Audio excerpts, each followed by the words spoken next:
Few months back, my wife and I shifted to a new apartment. Before this, we lived in a big cottage with a view of a beautiful lake. It was my wife's dream home for 3 years. We didn't want to leave, but it was necessary. You see, we used to live down south. Everything was good, but my law firm suddenly promoted me.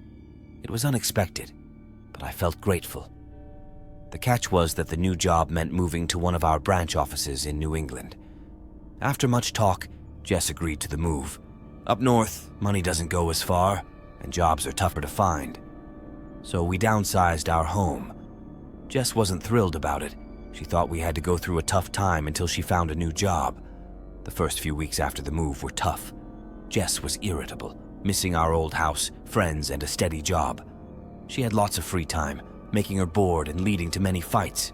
It felt like we would never settle in. Want more scary stories? Subscribe now for the upcoming series. Just click to enjoy the spooky fun.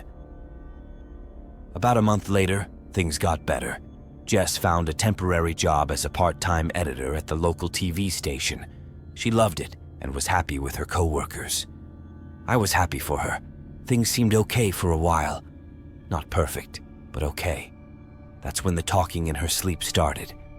I kind of expected it, and honestly, I'm surprised it didn't happen sooner. You see, my wife talks in her sleep when there's a big change in her life, good or bad. It happened when we got married, when we moved into our first home, and when she had the miscarriage. I'll talk more about that later. Jess knows she talks in her sleep because I used to bring it up sometimes. I used to laugh in the mornings, remembering the weird things she said the night before, but she always felt awkward about it, like it embarrassed her. That's why, after the first night of sleep talking in our new apartment, I didn't say anything. The sleep talking continued for a couple of weeks. Around that time, Jess's temporary job at the TV station ended.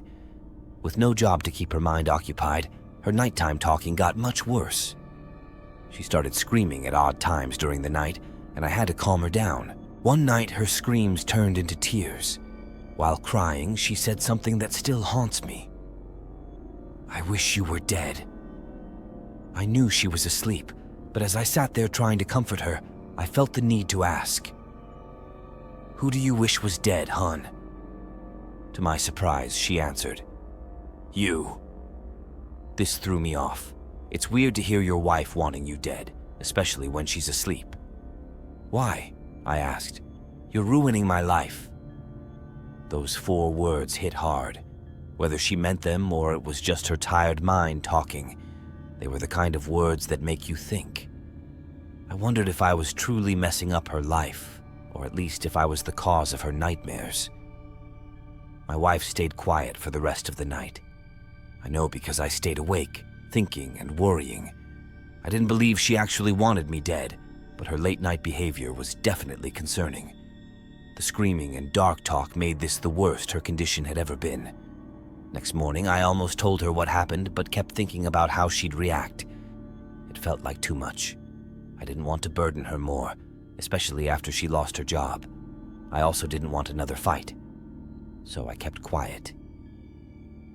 The following night, the screams were gone. It was a relief, but a short one. Out of nowhere, just as I was about to sleep, the sleep talking started again. Sometimes I think about how I do it.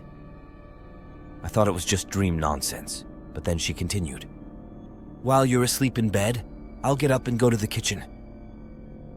I didn't get what she was talking about, but as she kept talking, it hit me. Some parts were hard to understand, but I got a clear picture. "Reach into, grab knife, over and over again, blood oozing off the bed. Can't ruin my life anymore." My wife was describing a plan to kill me. It was deeply unsettling, but I chuckled to myself. Just a dream, right? I've had weird dreams too, things I'd never do in real life. Jess was mad at me over the move, and she was working it out in her sleep. At least, that's what I told myself. The sleep talking kept going for a few weeks. I hoped Jess was feeling better after her midnight talks, but not being a psychology expert, I couldn't be sure. All I could do was listen to her nightly rants about wanting to harm me and wait for it to stop. The longest her sleep talking lasted was a month, so I figured it would end soon. Want more scary stories? Subscribe now for the upcoming series. Just click to enjoy the spooky fun. 1 month passed, then 2, but Jess didn't stop. Every night, it was the same. Either confusing words or talk about wanting to hurt me. It was getting old, but one night changed everything. While sleeping, Jess said something that hit me hard. "I lost my baby because of you." My emotions mixed up, making a bitter feeling in my stomach. This time I needed to know what she meant. "What do you mean, hon?" There was a short silence, but eventually Jess gave me an answer. There was some more confusing talk, but she got her point across. "You made me want kids. You put life in me. Now I'm alone." This hit me hard and a few tears slid down my cheeks. It was my idea to have a kid. Jess never wanted children, but she tried for me. So after the miscarriage, I was surprised to see how devastated she was.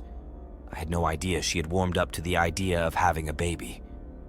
My tears were interrupted by more sleep talking, but this time it got worse. "I will kill you. I promise." That was the last thing she said all night. It's been about a week since my wife made that promise. As disturbing as that threat was, I could have brushed it off like the rest, thinking it was just stress. But I can't stop worrying. Jess is scaring me. Now she's sleepwalking. Want more scary stories? Subscribe now for the upcoming series. Just click to enjoy the spooky fun.